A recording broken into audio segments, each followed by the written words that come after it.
Advocate पूर्ण दास भक्ति साहित्य संसदर सभापति। आज भक्ति साहित्य संसदर प्रथम कार्यक्रम यार मूल उद्देश्य होची आमे भक्ति साहित्य को आधुनिक साहित्य सहित भक्ति साहित्य को जोड़िबा। भक्ति साहित्य होची बहु प्राचीन एवं पुरातन बहु शास्त्र ठू आरंभ करी पुराण ठू आरंभ करी जेते रही आमर सब तुलसी रामायण ठू आरंभ करी जयदेव ठू आरंभ करी गीत गोविंद ठू आरंभ करी कविता सेठू एवं शास्त्र मानकर ही साहित्य आरंभ। तेणु शास्त्र को आधार करी आमे भक्ति साहित्य भर्ती करूँ।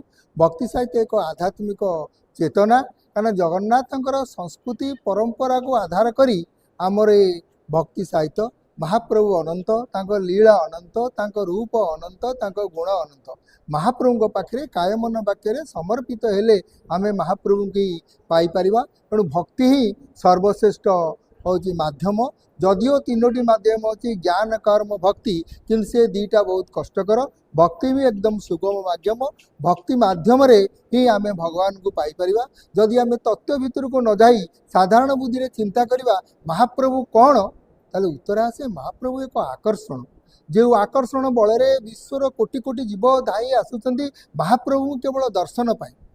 दर्शनर फलाफल आनंद प्राप्ति।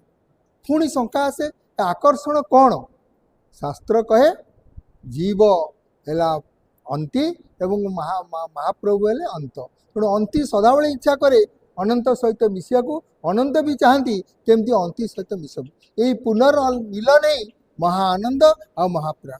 महाप्रभु पाखे जदि काय मन वाक्य समर्पित हवा महाप्रभु आम कथा बुझे। जदि आमे महाप्रभु को समर्पित न होई खाली भाविया महाप्रभु खाली आमको किपर दर्शन देवता नहीं। थरे स्वामी विवेकानंद रामकृष्ण परमहंस को कहले प्रभु बाबा कहीं मते माँ देखा दौना। रामकृष्ण परमहंस को ठेली दे कहले देख देखी तोर डाकर मतन केमन सामा थाकते पारे। अरे तू डाकिला भाया डाकिले सीना महाप्रभु शुणे। आमे महाप्रभु पाखे केतबले आम समर्पित हो आखिर लुह गड़े महाप्रभु डाकिने जिते भी जहाँ डाकीजे आमर निष्काम नुह कामना रखी डाकुचे आमको घर द्वार दियो सब दियो महाप्रभु ता दौरान किंतु महाप्रभु दर्शन पाइबा कहले निष्काम भाव में महाप्रभु डाकिबा सेटा होची भक्तिर मूल मुख्य। आज भक्ति साहित्य संसद यही उच्च रखी केमी जगन्नाथ संस्कृति को विश्व दरबार प्रचार प्रसार करवा समस्त मन में भक्ति रस रहिबो समस्ते आनंद प्राप्ति हेबे यही मूल लक्ष्य। जय जगन्नाथ जय जगन्नाथ जय जगन्नाथ जय जगन्नाथ।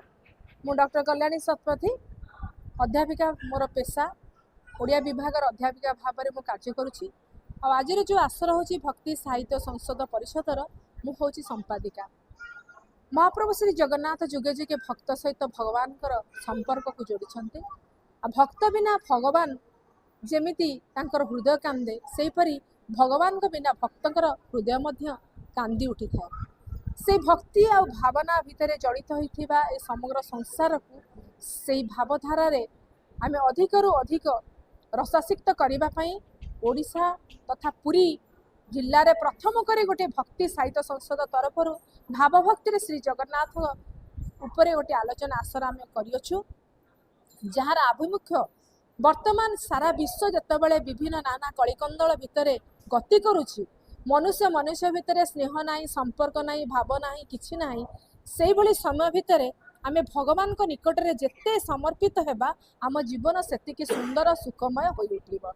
से आभिमुख्य रे भगवान जगन्नाथ को आमे केमिति देखुछु। जगन्नाथ होचंदी आम ओडिया जातिर अस्मिता ओडिशार संस्कृति पानी पवन भौगोलिक परिस्थिति सांस्कृतिक परिचय सामाजिक जहाँ भी कहले जगन्नाथ बिना ही असंभव। जन्म ठारू मृत्यु पर्यंत जगन्नाथंकर सत्ता को आमे उपलब्धि करिथाउ।